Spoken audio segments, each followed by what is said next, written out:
में दी दीपेंद्र हुड्डा ने चुनौती। रोहतक से पूर्व सांसद दीपेंद्र हुड्डा ने हार के बाद रविवार को पहली बार विशाल रैली कर फिर से संघर्ष करने का ऐलान किया। दीपेंद्र हुड्डा ने कहा कि सबको पता है कि रोहतक के चुनाव में क्या हुआ। 543 सीटों में से 542 सीटें का परिणाम 7 तक आ गया था, लेकिन रोहतक की सीट का परिणाम सुबह 4 बजे दिया गया।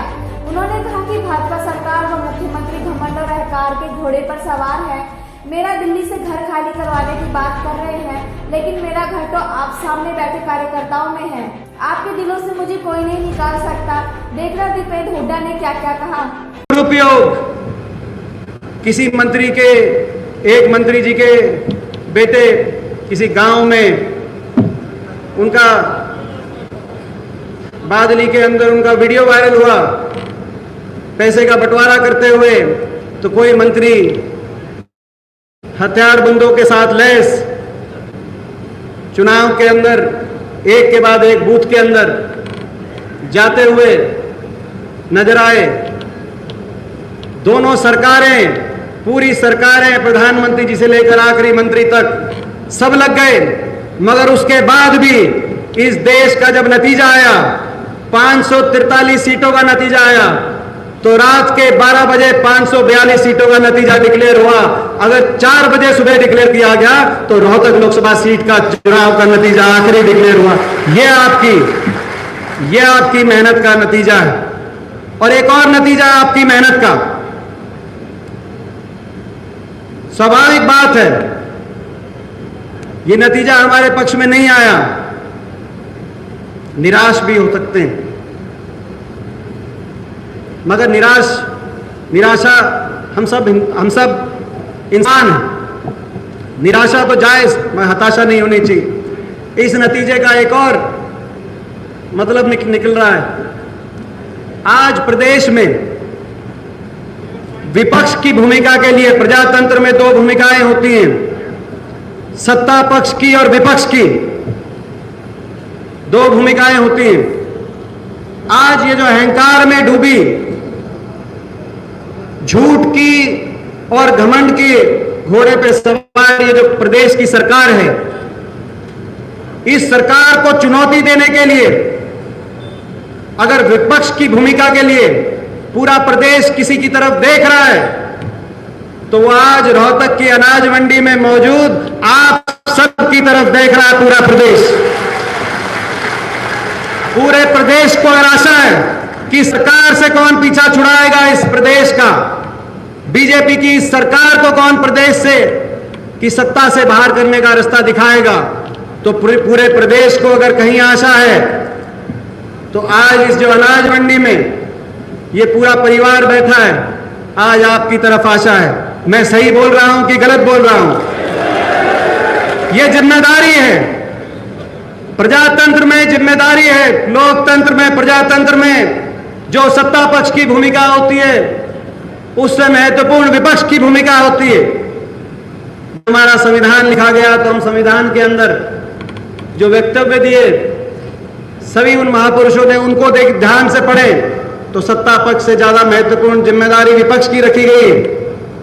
आज उस जिम्मेदारी के लिए पूरा प्रदेश हमारी तरफ देख रहा है, तो हमें निराशा छोड़नी होगी। हमें उस जिम्मेदारी को समझना होगा, संभालना होगा और फिर निकलना होगा। हार जीत जीवन में,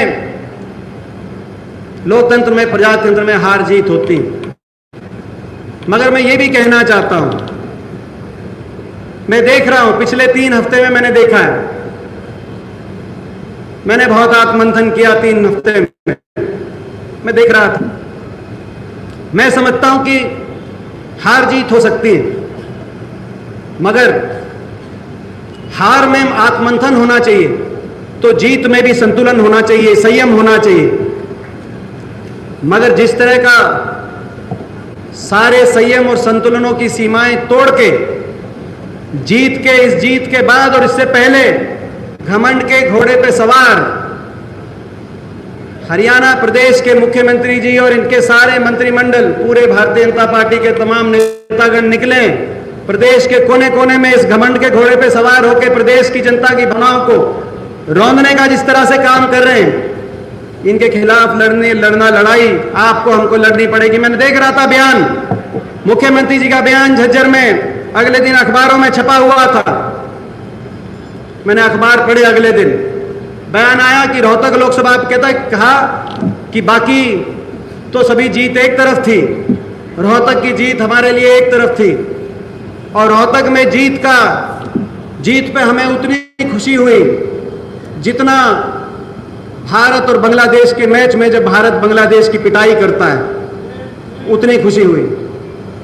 प्रजातंत्र में ऐसी शब्दावली के ऐसे शब्दों का स्थान नहीं होना चाहिए। आप क्या कहना चाहते हैं? 5,66,000 मतदाता जिन्होंने मेरा साथ दिया, आप उनकी तुलना बांग्लादेश के साथ करना चाहते हैं? ये तो स्वीकार नहीं होना चाहिए। एक मंत्री रोहतक से मंत्री है, उनका बयान आया कि हमारा एक लक्ष्य था कि दिल्ली का घर खाली कराएंगे, हमारा दूसरा लक्ष्य है अब चंडीगढ़ में फ्लैट भी खाली कराएंगे। लक्ष्य तो आपका होना चाहिए, हरियाणा के भाईचारे को मजबूत करेंगे, हरियाणा को विकास की तरफ आगे लेके जाएंगे, मगर आपका लक्ष्य है। मैं उनको कहना चाहता हूं, उनकी जानकारी के लिए कहना चाहता हूं, जहां तक घर की बात है, जो 15 साल की मेरी तपस्या है दिन रात की, मैं तो वो घर कम ही देखा है 15 साल में। 15 साल की जो मेरी तपस्या है, अगर मैंने कहीं घर बनाया है 15 साल में, तो जो आप सब बैठे हो, आपके दिलों में मैंने घर बनाया है।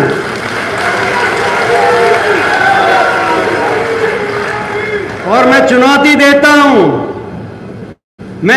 देता हूं इन मंत्री को जो बैठे हैं रोहतक में, जिन्होंने रोहतक के भाईचारे को सबसे ज्यादा नुकसान पहुंचाया है। मैं चुनौती देता हूं, अगर खाली कराना है तो जो मैंने लोगों के दिलों में घर बनाया है, उस घर से मेरे को निकाल के दिखाएं। मैं इस बात की चुनौती देता हूं। और जिन्होंने मतदान किया, मैं समझता हूं उनके दिल में भी, और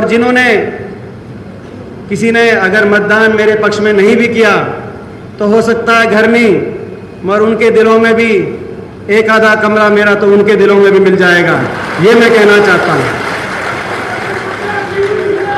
एक आधा कमरा नहीं तो एक आधी कोठड़ी मिल जाएगी, और मैं तो कोठड़ी में रहने वाला मानस हूं।